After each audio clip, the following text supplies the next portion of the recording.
Here's a way of making breaded chicken that you've probably never seen before or even imagined. Of course, it's more trouble than just tossing the chicken in flour, egg, and breadcrumbs, but you get a very different and delicious result this way. This is actually two different recipes in one, as I explain in the annotations at the start.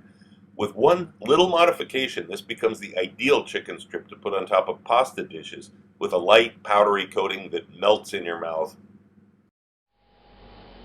The first step here is to get your braining solution ready. This is just barely lukewarm water. I'm going to add 2 teaspoons of MSG to this. You can use a teaspoon of salt. I know, a lot of people are terrified of MSG. Fine, use salt. You don't want to use it. We'll set this aside. The MSG dissolves real fast. Salt will take a little bit longer to dissolve. So we'll put this aside and cut the chicken. Now here we have a boneless, skinless chicken breast. Now if you want to make this really perfect and professional, like for a restaurant, you're going to have some trim on it that you're going to use for something else. For this, you only want the absolute best parts. So we're going to get rid of all the little scraps off the edge here. And they're not going to go to waste. So you can make, chicken curry or soup or something else with these. They're perfectly fine. They're just not going to be perfect for this recipe.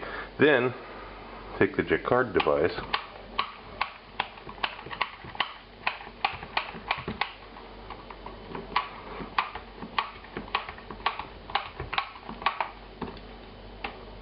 This is going to help the marinade and all penetrate it much better, as well as, of course, making the chicken more tender.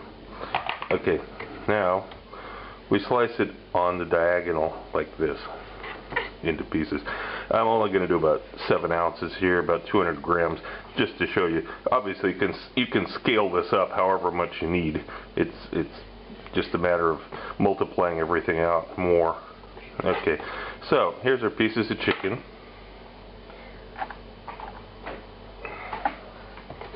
And into the braining solution of sorts they go. And we're going to leave these here for about half an hour the most. Okay, chicken has been in the brine now for about 15 minutes, so we're going to start the next step. I have a bowl here that I put about a teaspoon of honey into, and I have some warm water, 90 milliliters of warm water. We'll combine this. Make sure the honey's dissolved. Now you have to feel it. It's a little bit too hot still. And I add a tablespoon of flour to this.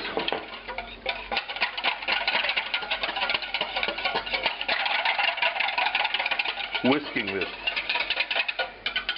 What you want to feel for is that it should be just slightly warmer than body temperature. If you make it too hot, you're going to kill the yeast. If you make it too cold, nothing's going to happen. Okay, it's just warmer than body temperature. Now normally, I'm a big fan of fresh yeast, but in this particular case, it's not going to make any difference. You can use fresh yeast if that's what you got. I'm going to use freeze-dried. It's available, it's inexpensive. Okay, this is fine. I'm going to cover it with damp cloth and let the yeast proof while the chicken finishes the...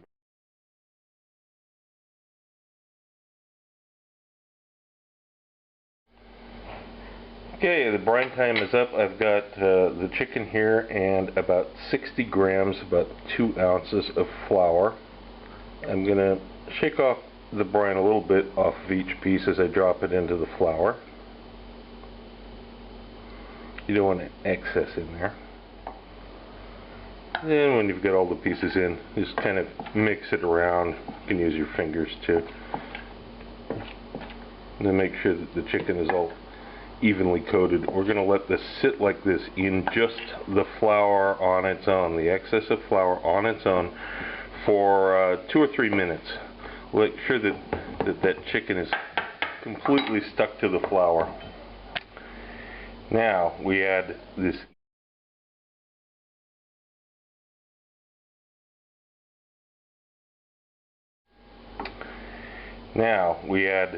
yeast, what's called a sponge, to the chicken. Highly active yeast. And mix it together. let it do its thing, start fermenting that flour like we were making bread. And now this, if you want to rush this, you can leave this out at room temperature for an hour, 45 minutes to an hour. But if you want to do it right, you put saran wrap or a cling film over it and put it in the refrigerator for a few hours, which is what I'm going to do.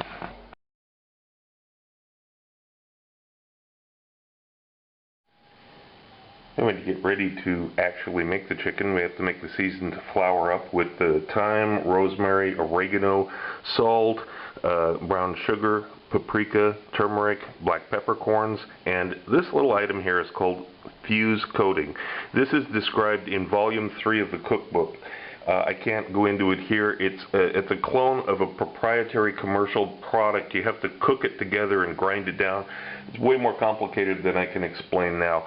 But if you want to go the full 9 yards and make this into a fantastic product, get volume 3 and make this. Otherwise, you can leave it out, and it'll still be very good even without this. But this just is gilding the lily, so to speak. Okay, so these are going to get ground up and mixed with the flour. And here's the spice mix with the flour in a bowl and the cornstarch. Just mix this together well. Now, a proper deep fryer is really the way to do this. I'm using a pan on the stove with some oil, which is more difficult to control. It's not really the best, but I want you to be able to see the chicken cooking, and the deep fryer I have is all black and enclosed, and you won't be able to see anything. So I'm going to do a few pieces right here in this pan.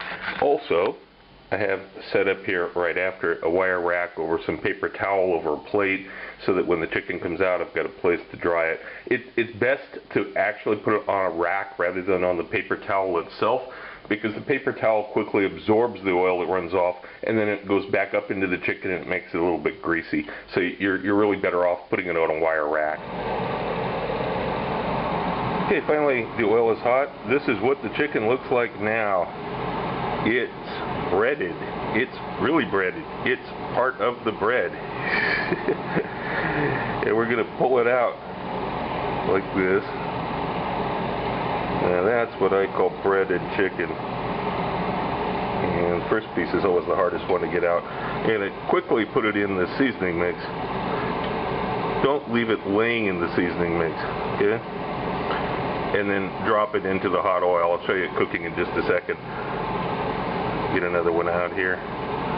This pan with the oil is pretty small, so I'm only going to do a couple at a time because you don't want to overwhelm the oil. Here they are cooking in the oil.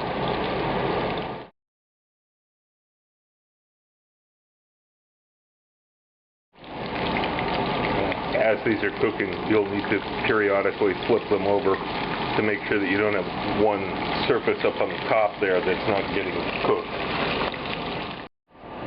As you begin accumulating them over here on the wire rack, don't think that they're done. They're still cooking. There's plenty of residual heat going on here that's still cooking the interior of the chicken.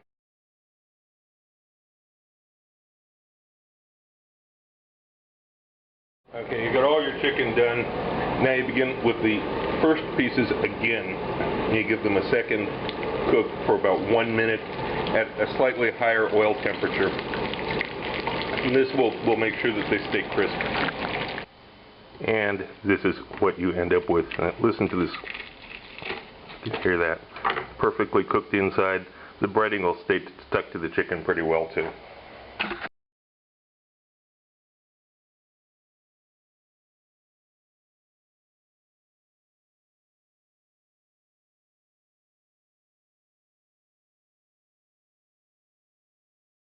If you want to understand, really understand, what goes on in the chemistry of cooking, Volume 3 is what you've been waiting for. Sure, I've included detailed printed recipes for everything on YouTube during the last few months, as well as quite a few additional recipes, but there are several other important features here. First, it's a direct continuation of some of the topics from Volume 2, with more details and answers to questions I've received from viewers, answers that I couldn't provide in the comments section because they require diagrams and charts to explain.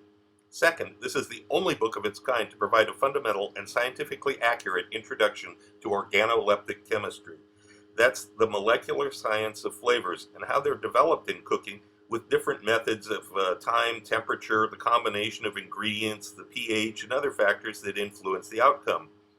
There's an extensive explanation of the browning of foods, and I don't just mean the Maillard reaction. Everyone knows about that by now. This is another whole level of understanding. But more important of all, this book introduces a novel method of making the sort of addictive flavor additives used by commercial food manufacturers, only using natural foods instead of bottles of chemicals. All you need is basic kitchen equipment and a digital thermometer to enter into this whole new world of cooking you've never seen before. If you want to know more about my adventures as a chef around the world and have some great laughs along the way, be sure to check out the video tour of my book, 40 Years in One Night. It's up on YouTube right now. Click the link. Also look for my cocktail book, Cocktails of the South Pacific and Beyond, Advanced Mixology, available through Amazon online.